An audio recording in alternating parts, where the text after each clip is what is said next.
اپنا جو ہمارا جو میڈیا کا کمرہ ہے اس کے اندر میں یہ ولاگ کر رہی ہوں. اب اس کے بعد جو فرعون اعظم تھا جس کو کل تک بہت گمان تھا کہ وہ 20 سال کا پروجیکٹ لے کے آیا ہے، اس نے 20 سال تک جو ہے وہ حکومت کرنی ہے، اس کے اوپر 2 کیسز جو ہیں ان کی آج اس کے اوپر پیش رفت ہوئی ہے. سب سے پہلا جو غیر شرعی نکاح کا کیس ہے اس کے قابل سماعت یا ناقابل سماعت ہونے کے حوالے سے سینئر سول جج قدرت اللہ کا فیصلہ جو ہے وہ آ گیا ہے، جس کے اوپر انہوں نے سماعت کے لیے اس درخواست کو منظور کر لیا ہے، اور دفعہ 496 پی پی سی جو ہے اس کے تحت فریقین مطلب پنکی پیرنی صاحبہ عمران خان کو نوٹسز بھی جاری کر دیے ہیں، اور بشرا بی بی اور عمران خان کے خلاف زنا بالرضا کا جو ہے وہ کیس چلے گا. یہ بھی شاید پاکستان کی ہسٹری میں پہلی دفعہ ہوگا کہ ایک ایسا لیڈر جس کو رول ماڈل لوگ سمجھتے تھے، بناتے تھے اپنے لیے، اس کا عالم یہ ہے کہ وہ اس طرح کے کیس کے اندر اس کو جو ہے وہ ٹرائی کیا جائے گا.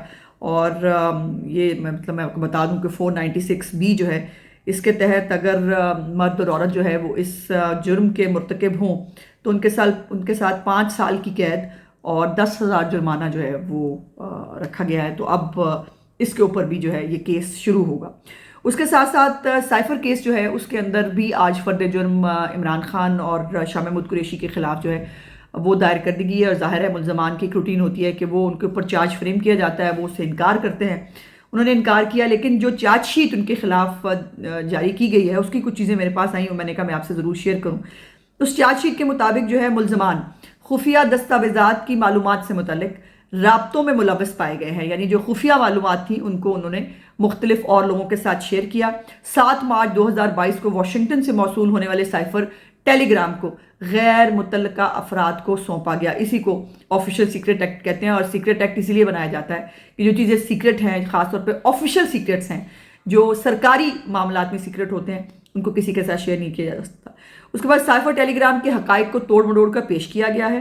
ملزمان نے سائفر ٹیلی گرام کو قومی سلامتی کے برعکس ذاتی مقاصد کے لیے استعمال کیا. 28 مارچ 2022 کو بنی گالہ میں خفیہ اجلاس میں سائفر مندرجات کو غلط استعمال کیا گیا، اور اپنے سیکٹری اعظم خان کو سائفر کے منٹس جو ہیں وہ اپنے حق میں تبدیل کرنے کے لیے جو ہے وہ کہا گیا، اور یہ جو الزامات ہیں یہ ان کے اوپر لگائے گئے. اس کے اوپر اپنے انداز سے جو ہے اعظم خان کو تیار کرنے کی جو منٹس ہیں وہ ہدایت کی گئی. سابق وزیر اعظم نے بدنیتی سے جان بوجھ کر اسے اپنی تحویل میں رکھا. پھر سائفر کو جو ہے وہ سائفر اور ٹیلی گرام جیسی اہم سرکاری دستاویزات کو غیر قانونی طور پر اپنے قبضے میں رکھا. پھر خفیہ رابطوں کے ذریعے سیاست کے سائفر سیکیورٹی سسٹم پر سمجھوتا کیا. بہت بڑے بڑے جرائم ہیں یہ، شاید آپ کو سننے میں پڑھنے میں اتنے بڑے نہ لگیں، لیکن جو امور مملکت جانتے ہیں وہ سمجھ سکتے ہیں کہ یہ کتنے بڑے جرائم ہیں جن کا چارج ان کے اوپر فریم کیا گیا ہے. ٹیلی گرام پر بددیانتی سے ریاست کو نقصان پہنچا. امریکہ میں سابق سفیر ڈاکٹر اسد مجید نے ڈونلڈ لوک کو پاکستان ہاؤس میں ظہرانہ دیا. ملاقات کے منٹس سائفر ٹیلی گرام کے ذریعے سیکرٹری خارجہ کو بھجوائے گئے، اور یہ جو وزارت خارجہ کو جو ملے اس کی حفاظت جو ہے وہ حفاظتی تحویل میں دیا گیا. سائفر میں کئی دفعہ بتا چکی ہوں آپ کو کہ 3-4 لوگوں کو صرف بھیجا جاتا ہے. یہ ایک کوڈڈ ڈاکیومنٹ ہوتا ہے جو صرف 3-4 لوگوں کے علاوہ، یعنی پرائم منسٹر ہے، آرمی چیف ہے، D G I S I ہے اور وزارت خارجہ، یہ 4 لوگوں کو پرس کیا جاتا ہے، اور تمام کاپیز جو ہیں وہ ریاست کی ملکیت ہوتی ہیں. آج تک جتنے بھی قیام پاکستان سے آج تک سائفر آئے ہیں وہ سب کا ریکارڈ جو ہے وہ موجود ہوتا ہے ہر جگہ پہ، لیکن جو وزیر اعظم ہاؤس ہے اس کے اندر جو عمران خان کو یہ سائفر آیا اس کا ریکارڈ موجود نہیں ہے. تو یہ اٹ سیلف ایک بڑا جرم ہے، اور عمران خان اس کو گم کرنے کا جو ایک اعتراف ہے بڑے خوشی سے، فخر سے وہ کر چکے ہیں، جو ظاہر ہے ان کے اوپر اب یہ ایک مصیبت کی طرح جو ہے وہ پیش آئے گا. اس کے بعد اب یہ جو ڈونلڈ لو کے ساتھ جو اسد مجید کی بات ہوئی، یہ صحیح کون بتا سکتا ہے؟ اسد مجید صاحب. اور اسد مجید اس سائفر کیس کے اندر سرکار کے گواہ ہیں، اور وہ گواہی کے لیے ان کا نام گواہوں کی لسٹ میں شامل ہے، بلکہ ان کا ایک لیٹر بھی آپ پہلے بھی دیکھتے ہیں، میں اس پہ بات بھی کر چکی ہوں، جس کے اندر انہوں نے باقاعدہ طور پر یہ الزام لگایا کہ عمران خان نے قومی سلامتی کے ساتھ کھیلا.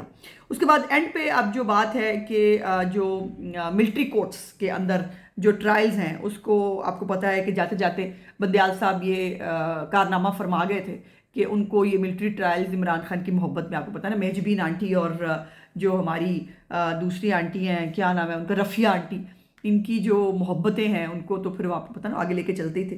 سو وہ اس کے اندر انہوں نے یہ ملٹری جو کورٹس ہیں ان کے اس کو ٹرائل کو روک بھی دیا اور ملٹری ایکٹ جو ہے اس کو بھی ابالش کر دیا. اس کے اوپر آج ریویو پٹیشن تھی. مختلف جو شہداء فاؤنڈیشن ہے ان کی طرف سے مختلف تقریباً تمام حکومتوں کی طرف سے جو ہے وہ یہ پٹیشن جو ہیں وہ ڈالی گئی تھی. اور اس پٹیشن میں جو ہے وہ یہ 6 رکنی بینچ تھا جس کو سردار طارق مسعود صاحب ہیڈ کر رہے تھے، جس کے اندر امین الدین خان صاحب، محمد علی مدر صاحب، حسن نصر اظہر رضوی صاحب، جسٹس مسرت ہلالی اور عرفان سعادت خان صاحب جو ہیں وہ بینچ کا حصہ تھے. اور اس جب سماعت شروع ہوئی تو جسٹس طارق مسعود صاحب کے اوپر اعتراض کیا گیا اور انہوں نے کہا گیا کہ جی آپ بینچ سے علیحدہ ہو جائیں. تو اس کے اوپر طارق مسعود صاحب جو ہیں انہوں نے کہا کہ میں بینچ سے علیحدہ کیوں ہو جاؤں. یہ جو اعتراض جو انہوں نے اٹھایا کہ ان کو بینچ سے علیحدہ ہونا چاہیے، اس کے اوپر جو آپ کو پتہ مدعی جو اس کیس کے اندر ہے وہ جسٹس جو ہے جواد ایس خواجہ صاحب ہیں، جو پہلے چیف جسٹس بھی رہ چکے ہیں پاکستان کے. اور ان کی ایک اپنی اس کے اوپر جو ہے وہ ایک ججمنٹ موجود تھی جس کے اندر انہوں نے لکھا ہوا ہے کہ ان کا فیصلہ یہ ہے کہ جج کی مرضی ہے کہ وہ اعتراض پہ بینچ سے علیحدہ ہو یا نہ ہو. اور انہوں نے جو ہے وہ بینچ سے علیحدہ ہونے سے انکار کر دیا. کہانی کو سنی لگتی ہے آپ کو؟ بالکل یہ وہی کہانی ہے جو بندیال صاحب ہمارے ساتھ کیا کرتے تھے کہ جب بندیال صاحب سے ہم ریکویسٹ کرتے تھے کہ برائے مہربانی ہمارے بینچ میں نہ بیٹھیں تو وہ کہتے تھے نہیں میں بیٹھا ہوں تسی جو کرنا کر لو. تو یہ مطلب لیکن انہوں نے اس کو بہت ٹیکنیکلی اس کو ڈیل کیا. اٹارنی جنرل جو ہیں وہ بھی اس دوران جو ہے سماعت میں سیخ پا بھی ہوئے. انہوں نے کہا کہ جب نوٹس ہی نہیں کیا تو اعتراض کیسے سنا جا سکتا ہے، اور جنہوں نے اعتراض کیا وہ خود عدالت میں ہی نہیں ہیں تو بہتر ہے کہ پہلے بینچ اپیلوں پر سماعت کرے. اور اس کے بعد پھر اپیلوں پر سماعت شروع ہو گئی. اور اس کے اوپر جو ہے وہ آج بلکہ ذکر بھی ہوا جو کل ایک بڑا انفارچونیٹ واقعہ پیش آیا ڈیرہ اسماعیل خان میں، جہاں پر پاک فوج کے 23 جوان جو ہیں وہ شہید ہو گئے. ان کی اس کا بھی ذکر کیا کہ اب یہ جو شہید ہوئے ہیں ان کے کیس کہاں چلائیں.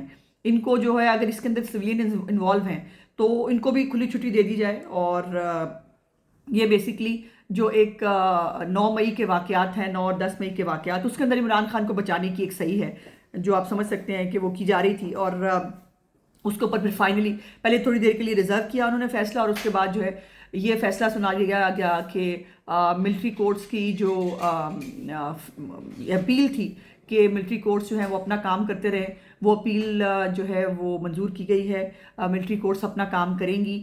اور 9 مئی کے حوالے سے جو 103 افراد زیر حراست ہیں ان کا یہ بائی دا وے انہوں نے اسٹے کی بھی درخواست کی تھی کہ اسٹے دے دیں ہمیں، تو کوئی اسٹے نہیں دیا اس کے اوپر عدالت نے، بلکہ انہوں نے کہا کہ آپ اس کو چلا سکتے ہیں کہ اس کو صرف اس کا فیصلہ جو ہے وہ حتمی فیصلہ آپ نہیں سنائیں گے اپیل کے فیصلے تک. تو یہ ایک جو ہے اس کے اوپر بڑی امپورٹنٹ پیش رفت ہے. اور اس کے ساتھ ساتھ جو ہے وہ یہ آخر پہ یہ بات یہ ہے کہ جو 18 اشتہاری ہیں، ہاں جی 9 مئی اور 10 مئی والے، جس کے اندر اعظم سواتی ہیں، مراد سعید ہیں، یہ سب لوگ جو ہیں ان کو ان کے شناختی کارڈ بلاک کرنے کے لیے جو ہے وہ آج جو ہے وہ پروسیڈنگ شروع کر دی گئی ہے.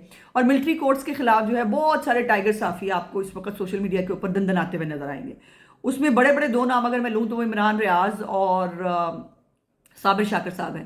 اب ایک کلپ آپ دیکھ رہے ہیں، یہ عمران ریاض صاحب جن دنوں بہت بڑے جہادی تھے اور بہت زیادہ کسی جنریشن وار 5th جنریشن کے پتہ نہیں کیڑی جنریشن وار کے وہ سرخیل تھے، ان دنوں میں وہ جو ہے وہ کیسے آرمی ایکٹ کی جو ہے وہ باقاعدہ طور پر نہ صرف پلیڈ کرتے تھے بلکہ اس کو جسٹیفائی کرتے تھے، لڑ مر جاتے تھے لوگوں کے ساتھ. اور یہ اس کلپ کے اندر جو ہے وہ مراد سعید صاحب بھی آپ کو بیٹھے ہوئے نظر آ رہے ہیں. تو اللہ کی شان ہے نا کہ جو لوگ کل دوسروں کو پھنسانے کے لیے جو ہے وہ جن کو جو ہے وہ لگتا تھا کہ سیاسی انتقام جو ہے وہ بہت ضروری ہونا چاہیے اور ملٹری کورٹس ہوں یا کسی سے بھی ہو اپنے مخالفین کو اس کے اندر رگڑ دینا چاہیے، آج وہ اللہ تعالیٰ کی پکڑ میں ہیں. اور یہی ملٹری کورٹس جو ہیں یہ اب بہت تیزی سے ٹرائل کریں گے. بائی دا وے ختیجہ شاہ صاحبہ جو ہیں ہماری مشہور ڈیزائنر، سیما چودھری والی ڈیزائنر نہیں، یہ والی ڈیزائنر جو ہیں ان کو جو ہے وہ بھی کوئٹہ پولیس اپنے ساتھ لے کے بھی ہے ان کو ریمانڈ کے اوپر. اور جن کو لگتا تھا کہ 9 مئی 10 مئی میں جو ہے وہ ہم نے جو بھی کر لیا وہ ہماری بچکانہ اور معصوم قسم کی حرکات سمجھ کر نظر انداز کر دی جائیں گی، تو وہ نہیں ہوگا. اور ریاست کا فیصلہ اس کے اوپر اٹل ہے. جس نے بھی یہ 9-10 مئی کے اندر ایک فوج کے ادارے کے خلاف بغاوت کی کوشش کی ہے اس کے لیے کوئی معافی نہیں. میرا آج کا ولاگ دیکھنے کا بہت بہت شکریہ. انشاءاللہ اگلی ولاگ میں آپ سے بات چیت ہوگی. میرے چینل کو لائک سبسکرائب اور شیئر ضرور کر دیجیے گی. خدا حافظ.